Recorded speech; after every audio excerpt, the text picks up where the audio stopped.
C.H. Spurgeon preached this message on July 25, 1858, at the Music Hall of the Royal Surrey Gardens.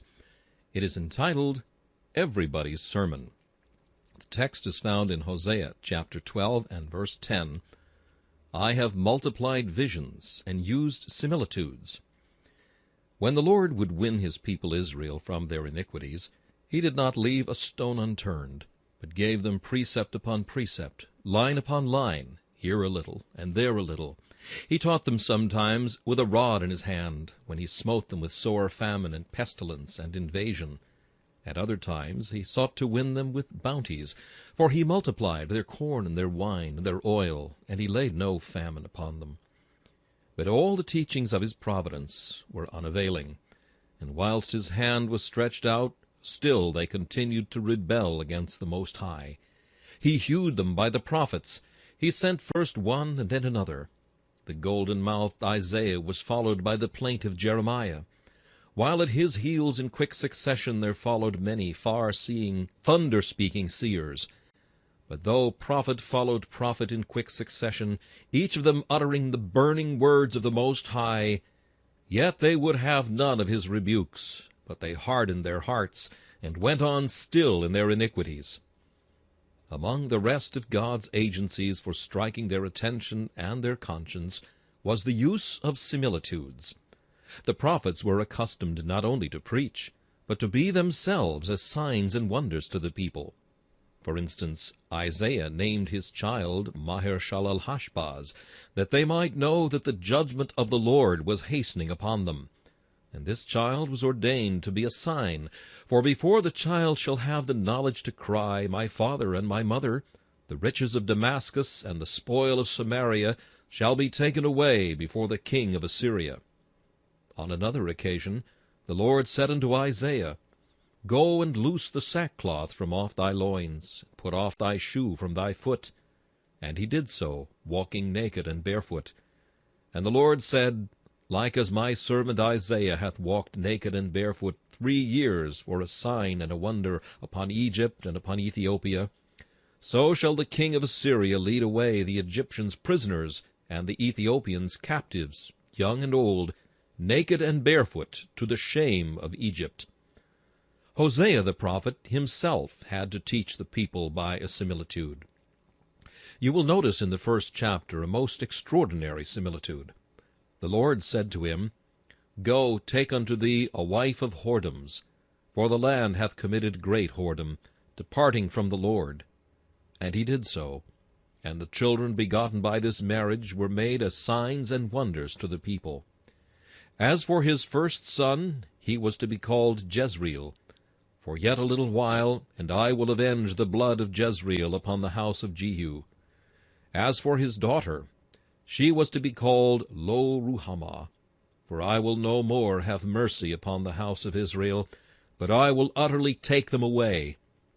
Thus, by divers significant signs, God made the people think. He made his prophets do strange things, in order that the people might talk about what he had done, and then the meaning which God would have them learn should come home more powerfully to their consciences, and be the better remembered. Now it struck me that God is every day preaching to us by similitudes. When Christ was on earth, he preached in parables, and though he is in heaven now, he is preaching in parables today. Providence is God's sermon. The things which we see about us are God's thoughts and God's words to us. And if we were but wise, there is not a step that we take which we should not find to be full of mighty instruction.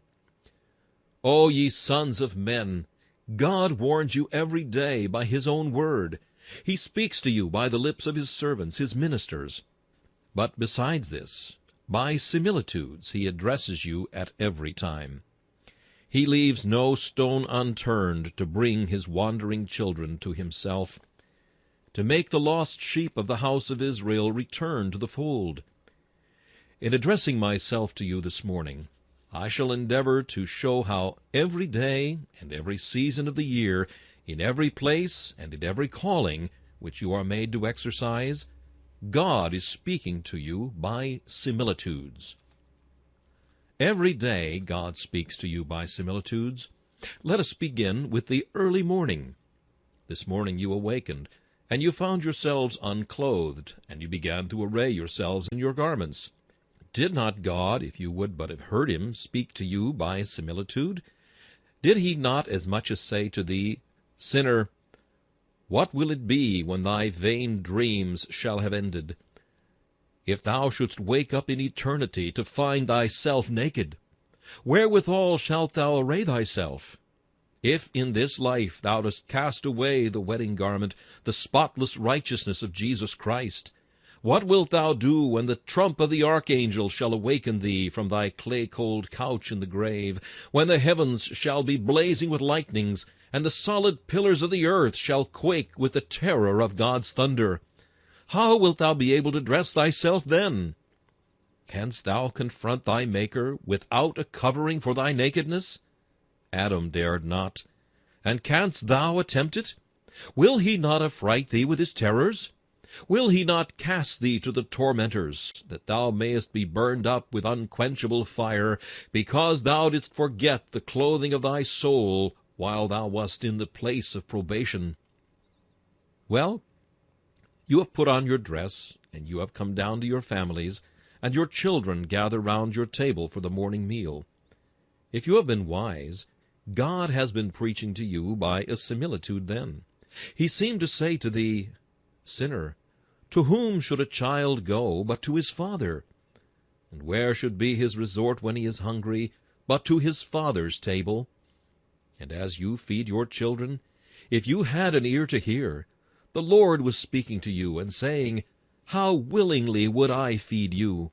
How would I have given you of the bread of heaven, and cause you to eat angels' food? But thou hast spent thy money for that which is not bread, and thy labor for that which satisfieth not. Hearken diligently unto me, and eat ye that which is good. Let thy soul delight itself in fatness. Did he not stand there as a father, and say, Come, my child, come to my table. The precious blood of my Son has been shed to be thy drink, and he has given his body to be thy bread. Why wilt thou wander hungry and thirsty? Come to my table, O my child, for I love my children to be there, and to feast upon the mercies I have provided. You left your home, and you went to your business. I know not in what calling your time was occupied. Of that we will say more before we shall have gathered up the ends of your similitudes this morning. But you spend your time in your work, and surely, beloved, all the time that your fingers were occupied, God was speaking to your heart, if the ears of your soul had not been closed, so that you were heavy and ready to slumber and could not hear his voice. And when the sun was shining in high heaven, and the hour of noon was reached, mightest thou not have lifted up thine eye, and remembered that if thou hadst committed thy soul to God, thy path should have been as the shining light, which shineth more and more unto the perfect day? Did he not speak to thee, and say, I brought the sun from the darkness of the east.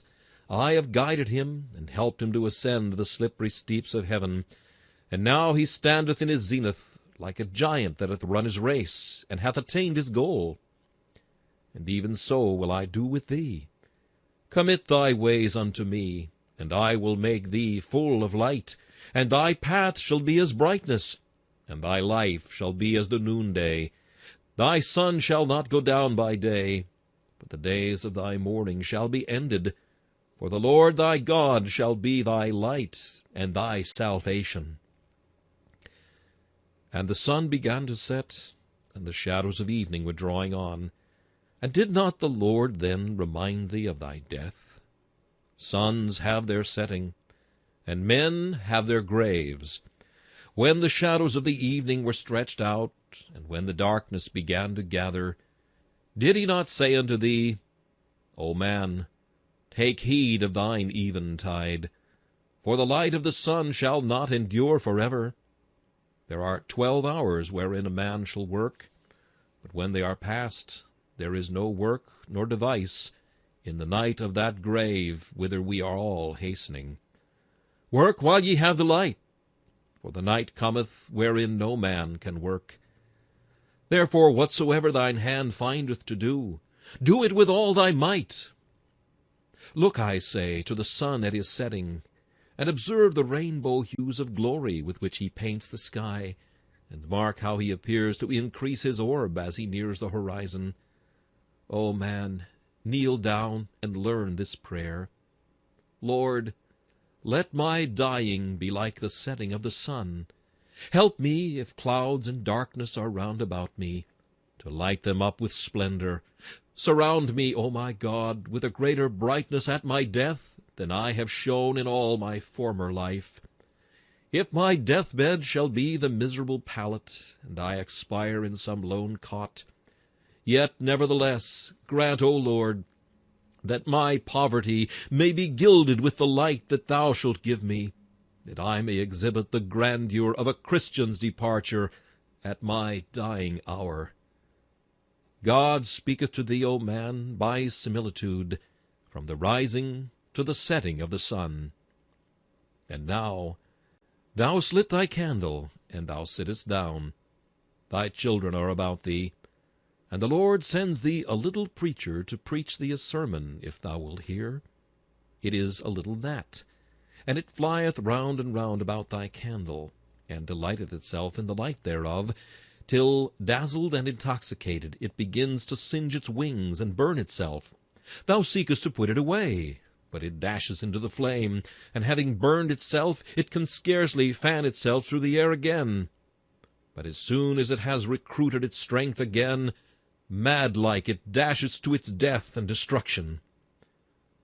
Did not the Lord say to thee, Sinner, thou art doing this also? Thou lovest the light of sin. Oh, that thou wert wise enough to tremble at the fire of sin, for he who delights in the sparks thereof must be consumed in the burning. Did not thy hand seem to be like the hand of the Almighty, who would put thee away from thine own destruction, and who rebukes and smites thee by his providence, as much as to say to thee, Poor silly man, be not thine own destruction? And whilst thou seest perhaps with a little sorrow the death of the foolish insect, might not that forewarn thee of thine awful doom, when after having been dazzled with the giddy round of this world's joys, thou shalt at last plunge into the eternal burning, and lose thy soul so madly for nothing but the enjoyments of an hour? Doth not God preach to thee thus? And now it is time for thee to retire to thy rest. Thy door is bolted, and thou hast fast closed it. Did not that remind thee of that saying, When once the master of the house is risen up, and hath shut to the door, and ye begin to stand without, and to knock at the door, saying, Lord, Lord, open unto us. And he shall answer and say unto you, I know not whence ye are. In vain shall your knocking be then, when the bars of immutable justice shall have fast closed the gates of mercy on mankind, when the hand of the Almighty Master shall have shut his children within the gates of paradise, and shall have left the thief and the robber in the cold, chilly darkness, the outer darkness, where there shall be weeping and wailing and gnashing of teeth. Did he not preach to thee by similitude? Even then, when thy finger was on the bolt, might not his finger have been on thy heart? And at night time thou wast startled. The watchman in the street awoke thee with the cry of the hour of the night, or his tramp along the street. O man, if thou hadst ears to hear, thou mightest have heard in the steady tramp of the policeman the cry, Behold, the bridegroom cometh, go ye out to meet him. And every sound at midnight that did awaken thee from thy slumber, and startle thee upon thy bed, might seem to forewarn thee of that dread trump of the archangel, which shall herald the coming of the Son of Man. In the day he shall judge both the quick and the dead, according to my gospel. Oh, that ye were wise, that ye understood this! For all the day long, from dewy morning till the darkness of the eventide, and the thick darkness of midnight, God evermore doth preach to man. He preacheth to him by similitudes. And now we turn the current of our thoughts, and observe that all the year round God doth preach to man by similitudes. It was but a little while ago that we were sowing our seeds in our garden, scattering the corn over the broad furrows. God hath sent the seed-time to remind us that we too are like the ground, and that he is scattering seed in our hearts each day. And did he not say to us, Take heed, O man, lest thou shouldst be like the highway whereon the seed was scattered, but the fowls of the air devoured it. Take heed that thou be not like the ground that had its basement on a hard and arid rock, lest this seed should spring up, and by should wither away when the sun arose, because it had not much depth of earth. And be thou careful, O son of man, that thou art not like the ground where the seed did spring up, but the thorns sprang up and choked it. But be thou like the good ground whereon the seed did fall, and it brought forth fruit, some 20, some 50, and some 100-fold. We thought when we were sowing the seed that we expected one day to see it spring up again. Was there not a lesson for us there? Are not our actions all of them as seeds? And are not our little words like grains of mustard seed? Is not our daily conversation like a handful of the corn that we scatter over the soil? And ought we not to remember that our words shall live again, that our acts are as immortal as ourselves, that after having laid a little while in the dust to be matured, they shall certainly arise? The black deeds of sin shall bear a dismal harvest of damnation, and the right deeds which God's grace has permitted us to do shall, through his mercy, and not through our merit, spring forth a bounteous harvest in the day when they who sow in tears shall reap in joy. Doth not seed-time preach to thee, O man, and say, Take heed that thou sowest good seed in thy field? And when the seed sprang up, and the season had changed, did God cease then to preach? Ah, no. First the blade, then the ear, then the full corn in the ear had each its homily. When at last the harvest came, how loud the sermon which it preached to us! It said to us, O Israel, I have set a harvest for thee. Whatsoever a man soweth, that shall he also reap. He that soweth to the flesh shall of the flesh reap corruption, and he that soweth to the Spirit shall of the Spirit reap life everlasting. If you have an opportunity to journey into the country during the next 3 weeks, you will, if your heart is rightly attuned, find a marvelous mass of wisdom couched in a cornfield. Why, I could not attempt for a moment to open the mighty mines of golden treasure which are hidden there. Think, beloved, of the joy of the harvest. How does it tell us of the joy of the redeemed if we, being saved, shall at last be carried like shocks of corn fully ripe into the garner? Look at the ear of corn when it is fully ripe, and see how it bendeth toward the earth. It held its head erect before, but in getting ripe, how humble does it become? And how does God speak to the sinner, and tell him that if he would be fit for the great harvest, he must drop his head and cry, Lord, have mercy upon me, a sinner. And when we see the weeds spring up amongst the wheat, have we not our Master's parable over again of the tares among the wheat? And are we not reminded of the great day of division, when he shall say to the reaper, Gather first the tares, and bind them in bundles to burn them, but gather the wheat into my barn? O yellow field of corn, thou preachest well to me, for thou sayest to me, the minister, Behold, the fields are ripe already to the harvest. Work thou thyself.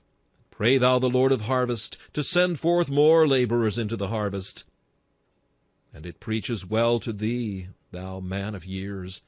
It tells thee that the sickle of death is sharp, and that thou must soon fall. But it cheers and comforts thee, for it tells thee that the wheat shall be safely housed, and it bids thee hope that thou shalt be carried to thy master's garner, to be his joy and his delight forever. Hark, then, to the rustling eloquence of the yellow harvest. In a very little time, my beloved, you will see the birds congregated upon the housetops in great multitudes, and after they have whirled round and round and round, as if they were taking their last sight of old England, or rehearsing their supplications before they launched away, you will see them, with their leader in advance, speed across the purple sea to live in sunnier climes, while winter's cold hand shall strip their native woods. And doth not God seem to preach to you, sinners, when these birds are taking their flight? Do you not remember how he himself puts it? Yea, the stork in heaven knoweth her appointed times, and the turtle, and the crane, and the swallow observe the time of their coming. But my people know not the judgment of the Lord. Doth he not tell us that there is a time of dark winter coming upon this world, a time of trouble, such as there has been none like it, neither shall be any more, a time when all the joys of sin shall be nipped and frostbitten, and when the summer of man's estate shall be turned into the dark winter of his disappointment? And does he not say to you, sinner, fly away, away, away to the goodly land where Jesus dwells, away from self and sin, away from the city of destruction, away from the whirl of pleasures, and from the tossing to and fro of trouble? Haste thee like a bird to its rest. Fly thou across the sea of repentance and faith, and build thy nest in the land of mercy, that when the great day of vengeance shall pass o'er this world, thou mayest be safe in the clefts of the rock. I remember well how once God preached to me by a similitude in the depth of winter. The earth had been black, and there was scarcely a green thing or a flower to be seen. As you looked across the field, there was nothing but blackness, bare hedges and leafless trees, and black, black earth wherever you looked.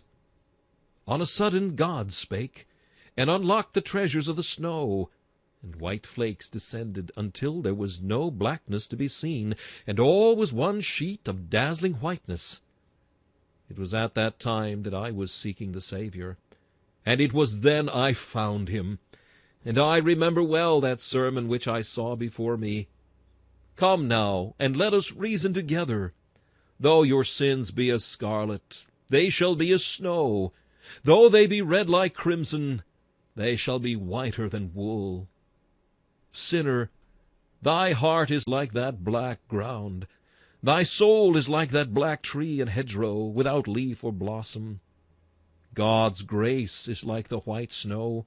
It shall fall upon thee, till thy doubting heart shall glitter in whiteness of pardon, and thy poor black soul shall be covered with the spotless purity of the Son of God.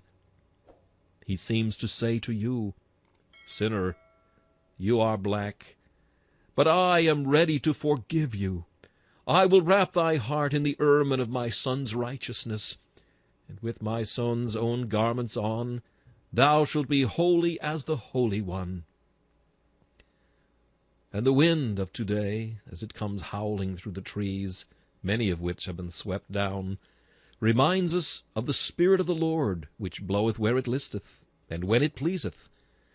And it tells us to seek earnestly after that divine and mysterious influence which alone can speed us on our voyage to heaven, which shall cast down the trees of our pride, and tear up by the roots the goodly cedars of our self-confidence, which shall shake our refuges of lies about our ears, and make us look to him who is the only covert from the storm, the only shelter, when the blast of the terrible ones is as a storm against the wall.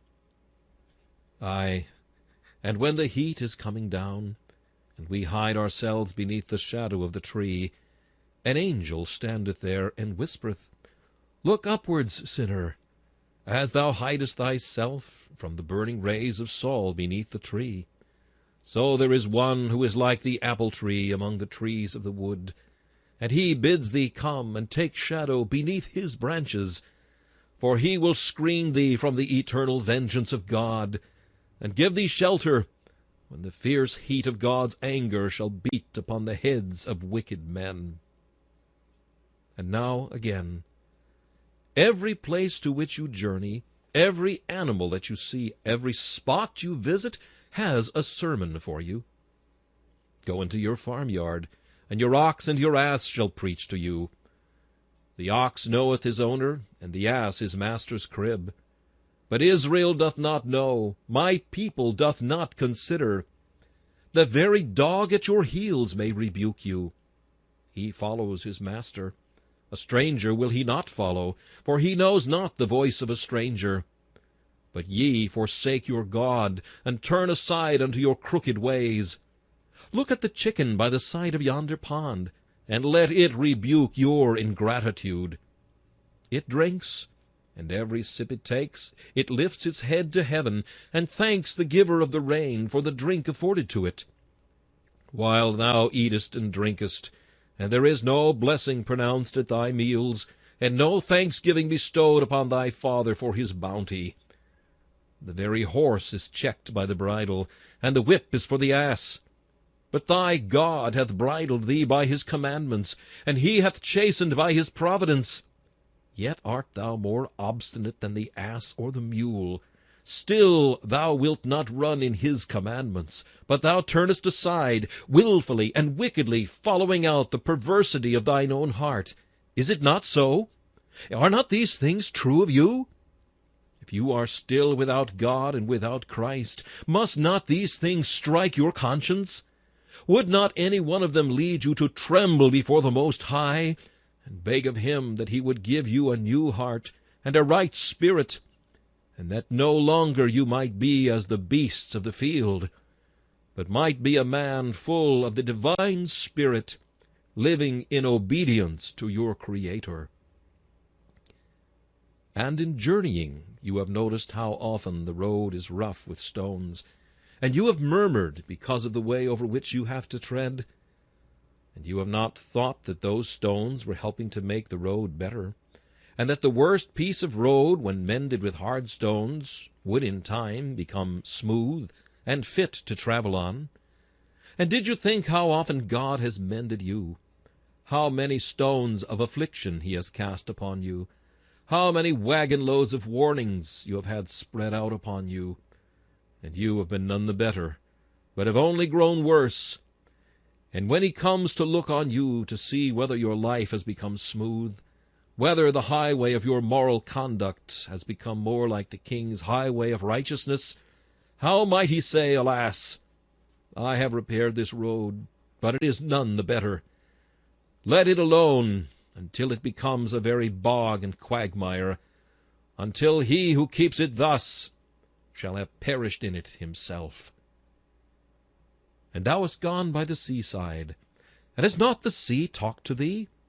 Inconstant as the sea art thou, but thou art not one half so obedient. God keeps the sea, the mountain-wave sea, in check with a belt of sand. He spreads the sand along the seashore, and even the sea observes the landmark. Fear ye not me, saith the Lord? Will ye not tremble at my presence, which have placed the sand for the bound of the sea by a perpetual decree, that it cannot pass it? Though the waves thereof toss themselves, yet can they not prevail. Though they roar, yet can they not pass over it. It is so. Let thy conscience prick thee. The sea obeys him from shore to shore, and yet thou wilt not have him to be thy God. But thou sayest, Who is the Lord, that I should fear him? Who is Jehovah, that I should acknowledge his sway? Hear the mountains and the hills, for they have a lesson. Such is God. He abideth forever. Think not that he shall change. And now, sinner, I entreat thee to open thine eyes as thou goest home today. And if nothing that I have said shall smite thee, perhaps God shall put into thy way something that shall give thee a text, from which thou mayest preach to thyself a sermon that never shall be forgotten. Oh, if I had but time, and thought, and words, I would bring the things that are in heaven above, and in the earth beneath, and in the waters under the earth, and I would set them all before thee, and they should every one give their warning before they had passed from thine inspection.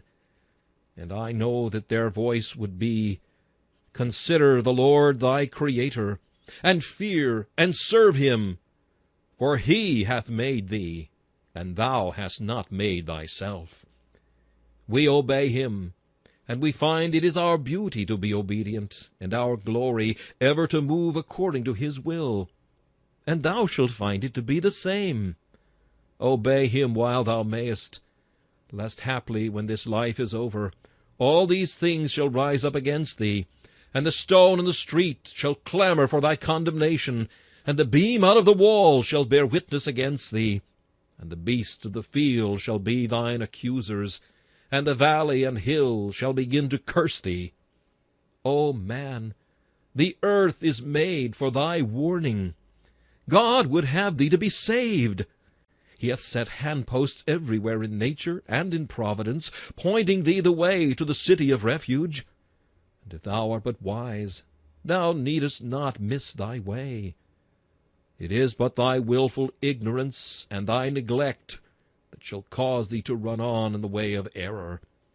For God hath made the way straight before thee, and given thee every encouragement to run therein. And now, lest I should weary you, I will just notice that every man in his calling has a sermon preached to him. The farmer has 1,000 sermons. I have brought them out already. Let him open wide his eye, and he shall see more. He need not go an inch without hearing the song of angels, and the voice of spirits wooing him to righteousness. For all nature round about him has a tongue given to it, when a man has an ear to hear. There are others, however, engaged in a business which allows them to see but very little of nature. And yet even there God has provided them with a lesson. There is the baker who provides us with our bread. He thrusts his fuel into the oven, and he causes it to glow with heat, and puts bread therein.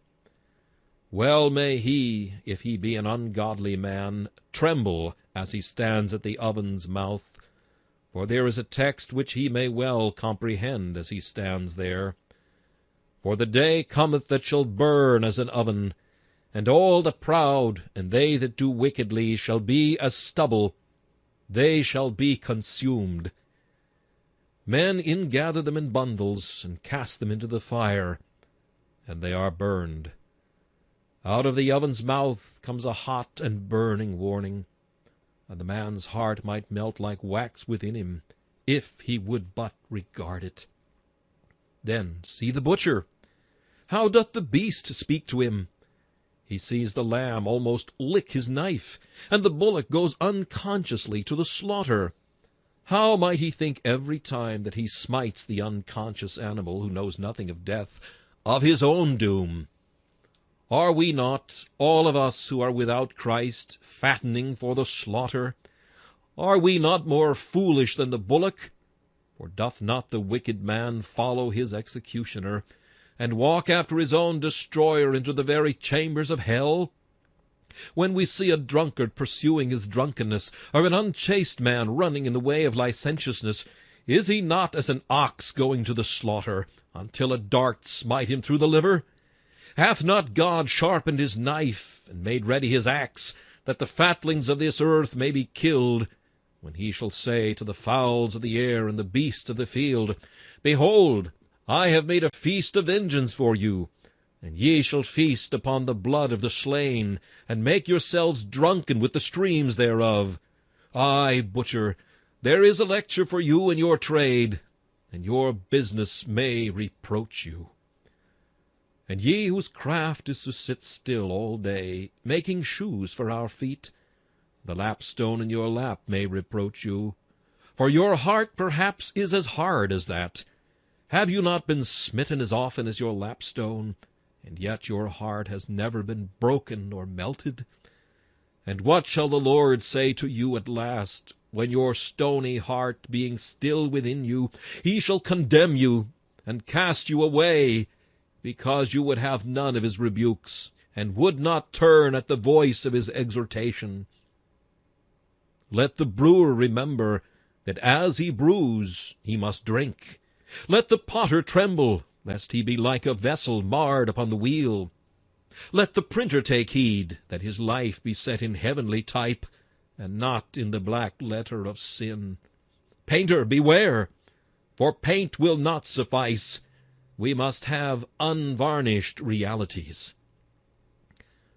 Others of you are engaged in business where you are continually using scales and measures. Might not you often put yourselves into those scales? Might you not fancy you saw the great judge standing by with his gospel in one scale, and you in the other, and solemnly looking down upon you, saying, Mene, mene, tekel, thou art weighed in the balances, and found wanting. Some of you use the measure, and when you have measured out, you cut off the portion that your customer requires. Think of your life, too. It is to be of a certain length, and every year brings the measure a little farther, and at last there come the scissors that shall clip off your life, and it is done. How knowest thou when thou art come to the last inch? What is that disease thou hast about thee but the first snip of the scissors? What that trembling in thy bones, that failing in thy eyesight, that fleeing of thy memory, that departure of thy youthful vigor, but the first rent? How soon shalt thou be rent in twain, the remnant of thy days passed away, and thy years all numbered and gone, misspent and wasted forever. But you say you are engaged as a servant, and your occupations are diverse. Then diverse are the lectures God preaches to you. A servant waits for his wages, and the hireling fulfilleth his day. There is a similitude for thee, when thou hast fulfilled thy day on earth, and shalt take thy wages at last. Who then is thy master? Art thou serving Satan and the lust of the flesh? And wilt thou take out thy wages at last in the hot metal of destruction? Or art thou serving the fair Prince Emmanuel? And shall thy wages be the golden crowns of heaven? O happy art thou if thou servest a good master, for according to thy master shall be thy reward. As is thy labor, such shall the end be. Or thou art one that guideth the pen, and from hour to hour wearily thou writest. Ah, man, know that thy life is a writing. When thy hand is not on the pen, thou art a writer still. Thou art always writing upon the pages of eternity. Thy sins thou art writing, or else thy holy confidence in him that loved thee. Happy shall it be for thee, O writer, if thy name is written in the Lamb's book of life, and if that black writing of thine, in the history of thy pilgrimage below, shall have been blotted out with the red blood of Christ, and thou shalt have written upon thee the fair name of Jehovah, to stand legible forever. Or perhaps thou art a physician or a chemist. Thou prescribest or preparest medicines for man's body. God stands there by the side of thy pestle and thy mortar, and by the table where thou writest thy prescriptions. And he says to thee, Man, thou art sick. I can prescribe for thee. The blood and righteousness of Christ, laid hold of by faith and applied by the Spirit, can cure thy soul. I can compound a medicine for thee, that shall rid thee of thy ills, and bring thee to the place where the inhabitants shall no more say, I am sick. Wilt thou take my medicine, or wilt thou reject it? Is it bitter to thee, and dost thou turn away from it? Come, drink, my child, drink, for thy life lieth here. And how shalt thou escape, if thou neglect so great salvation? Do you cast iron, or melt lead, or fuse the hard metal of the mines? Then pray that the Lord may melt thine heart, and cast thee in the mold of the gospel. Do you make garments for men? Oh, be careful that you find a garment for yourself forever. Are you busy in building all day long, laying the stone upon its fellow and the mortar in its crevice? Then remember, thou art building for eternity too. Oh, that thou mayest thyself be built upon a good foundation. Oh, that thou mayest build thereon not wood, hay, or stubble, but gold and silver and precious stones, and things that will abide the fire. Take care, man, lest thou shouldest be God's scaffold, lest thou shouldest be used on earth to be a scaffolding for building his church, and when his church is built, thou shouldst be cast down and burned up with fire unquenchable. Take heed that thou art built upon a rock, and not upon the sand, and that the vermilion cement of the Saviour's precious blood unites thee to the foundation of the building, and to every stone thereof. Art thou a jeweler, and dost thou cut thy gem, and polish the diamond from day to day? Would to God thou wouldest take warning from the contrast which thou presentest to the stone on which thou dost exercise thy craft. Thou cuttest it, and it glitters the more thou dost cut it. But though thou hast been cut and ground, though thou hast had cholera and fever, and hast been at death's door many a day, thou art none the brighter, but the duller. For, alas, thou art no diamond. Thou art but the pebble stone of the brook. And in the day when God makes up his jewels, he shall not enclose thee in the casket of his treasures. For thou art not one of the precious sons of Zion, comparable unto fine gold. But be thy situation what it may, be thy calling what it may, there is a continual sermon preached to thy conscience. I would that thou wouldst now from this time forth open both eye and ear, and see and hear the things that God would teach thee. And now, dropping the similitude, while the clock shall tick but a few times more, let us put the matter thus. Sinner, thou art as yet without God and without Christ. Thou art liable to death every hour. Thou canst not tell but that thou mayest be in the flames of hell before the clock shall strike 1 today. Thou art today condemned already, because thou believest not in the Son of God. And Jesus Christ says to thee today, oh, that thou wouldst consider thy latter end. He cries to thee this morning, how often would I have gathered thee as a hen gathereth her chickens under her wings, but ye would not. I entreat you, consider your ways. If it be worth while to make your bed in hell, do it.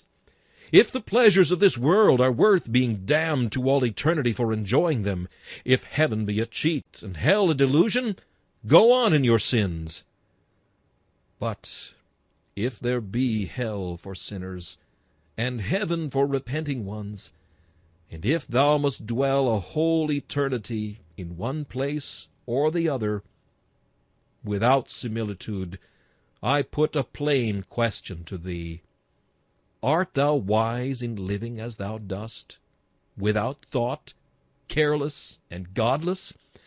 Wouldst thou ask now the way of salvation? It is simply this. Believe on the Lord Jesus Christ, and thou shalt be saved. He died. He rose again. Thou art to believe him to be thine. Thou art to believe that he is able to save unto the uttermost them that come unto God by him. But more than that, believing that to be a fact, thou art to cast thy soul upon that fact, and trust to him, sink or swim.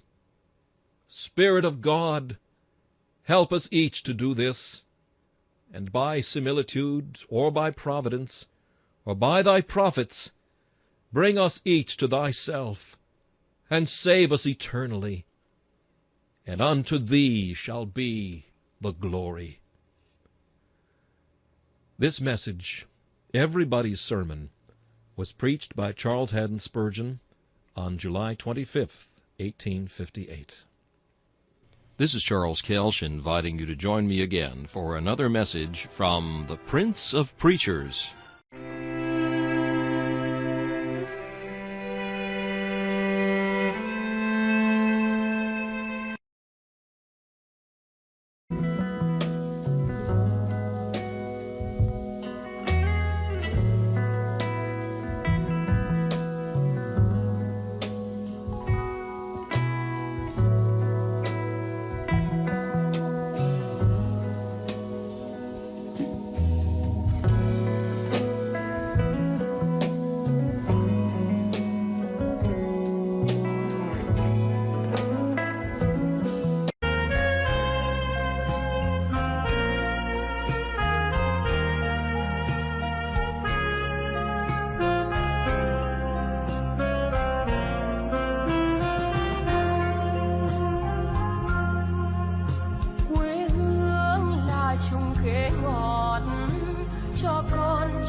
Đường đi học con về sớm bướm vàng bay, quê hương là con diều biếc, tuổi thơ con thả trên đồng, quê hương là con đò nhỏ êm đềm của nước ven sông.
C.H. Spurgeon preached this message on July 25, 1858, at the Music Hall of the Royal Surrey Gardens. It is entitled, Everybody's Sermon. The text is found in Hosea chapter 12 and verse 10. I have multiplied visions and used similitudes. When the Lord would win his people Israel from their iniquities, he did not leave a stone unturned, but gave them precept upon precept, line upon line, here a little, and there a little. He taught them sometimes with a rod in his hand, when he smote them with sore famine and pestilence and invasion. At other times he sought to win them with bounties, for he multiplied their corn and their wine and their oil, and he laid no famine upon them. But all the teachings of his providence were unavailing, and whilst his hand was stretched out, still they continued to rebel against the Most High. He hewed them by the prophets. He sent first one and then another.